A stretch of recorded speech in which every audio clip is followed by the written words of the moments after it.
Sister Love. Marcia met Howard Collins at church. Marcia was 35 years old. Howard was 41.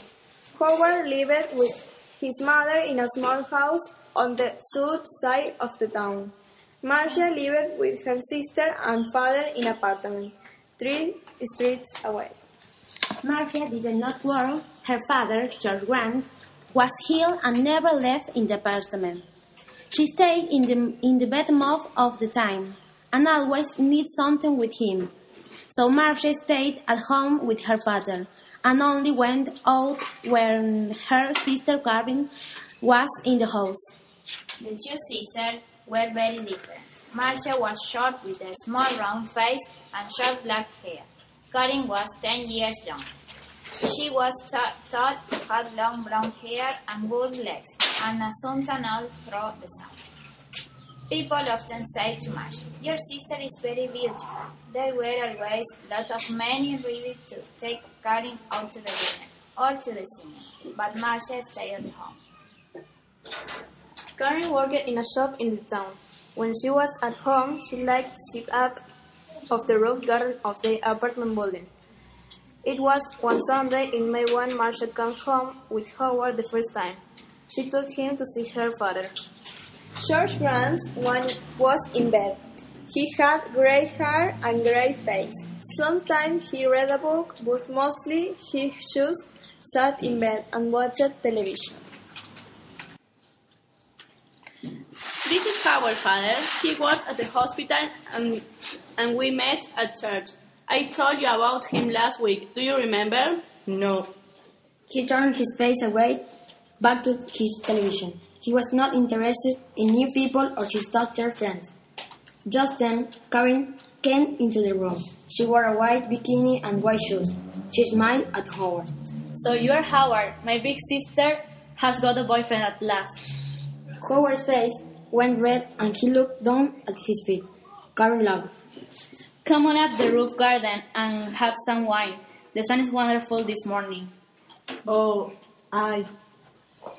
Marcia looked angrily at her sister, but then she said, Yes, I must get father a drink. See you in a minute, Howard. Go up to the roof and talk to Karen.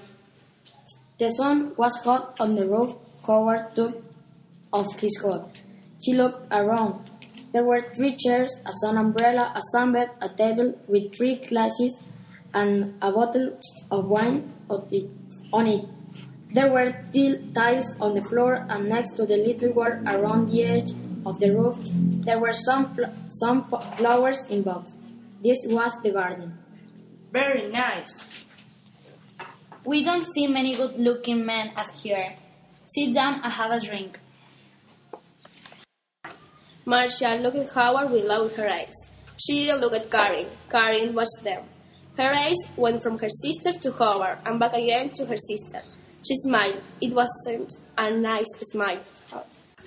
Every Sunday morning, after that, Marcia brought Howard home for a glass of wine after church. Howard stopped his car in the street outside the apartment building, and Marcia said, "Sound on, Howard. Tell Karen we're here, then we can get the wine ready." So Howard got 3 little toots on his car on. On sunny days, Karen always came to the wall at the edge of the roof and looked over to wave at them. Then she went to get the wine. She always wore her bikini or a very short skirt. Marcia never wore short skirts or a bikini. My legs are too fat for bikinis, she told Howard. Your legs are very nice. He sighed shyly. On the engine, Karen asked Howard, "What time do you finish work, Howard?" "About 6 o'clock.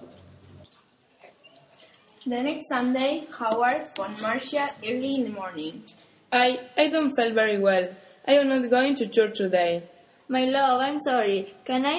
Can I phone you when I get home? Yes, of course.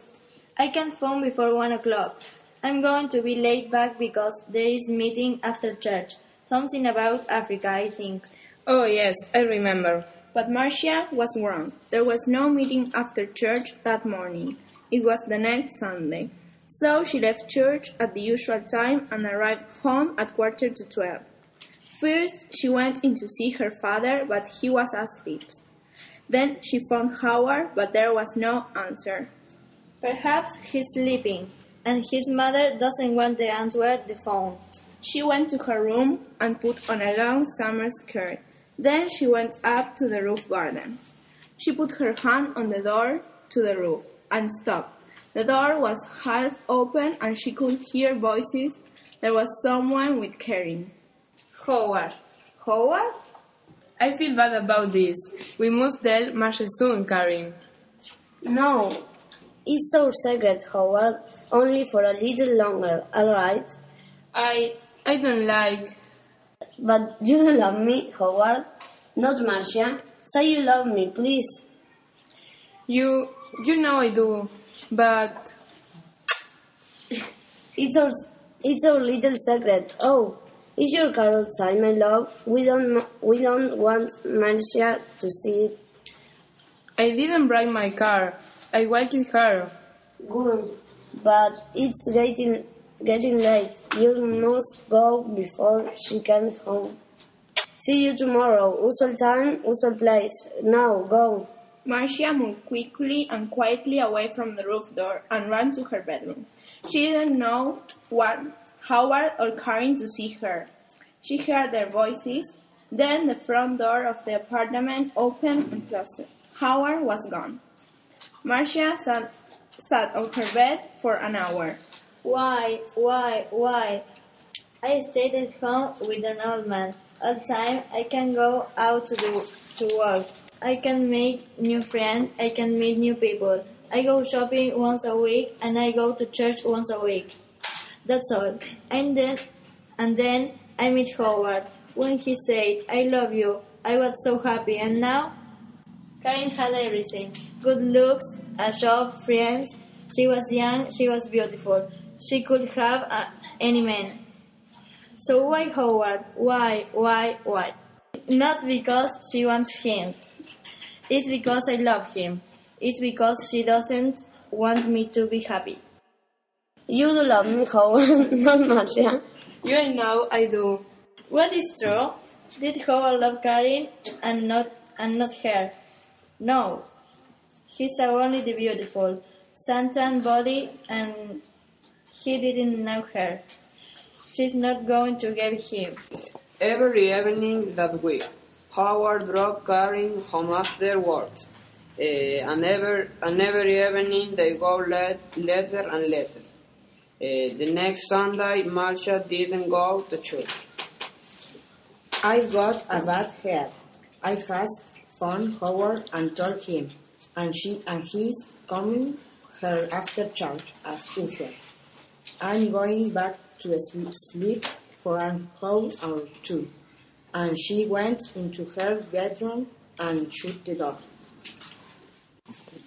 Then in the morning, when Karen was with their father, Marcia went up to the roof garden. Karen bottle of suntan oil was on the table, and Marcia smiled. When Karen came up to the roof, Marcia was in her chair under the umbrella, with a book in her hand. Oh, is your head better? Yes. Karen wore her bikini, a new yellow one. She opened her bottle of suntan oil. How dare not matter her? I must get some more. She began to put some oil on her leg. 20 minutes later, Howard stopped his car in the street below. Up on the floor, Karen and Marcia heard the usual 3-liter toast on his car horn. He is your man, her big sister, and she louder. Yes, Marcia, my man, not yours, Karen. Karen jumped up from her sand bed. She ran to the wall and the edge of the roof to look down and waved to Howard. She had no shoes on, and at the wall Her feet suddenly slipped away from under her. She fell forward and put out her hands to grab the wall, but the top of the wall was slippery too. Her hand could not hold it, and slippery away of the way over the edge, and her body went on to over the edge of the wall and down, down, down. Before she hit the ground, she knew. Slippery, Sentinel, Marcia. Hey. Pausa.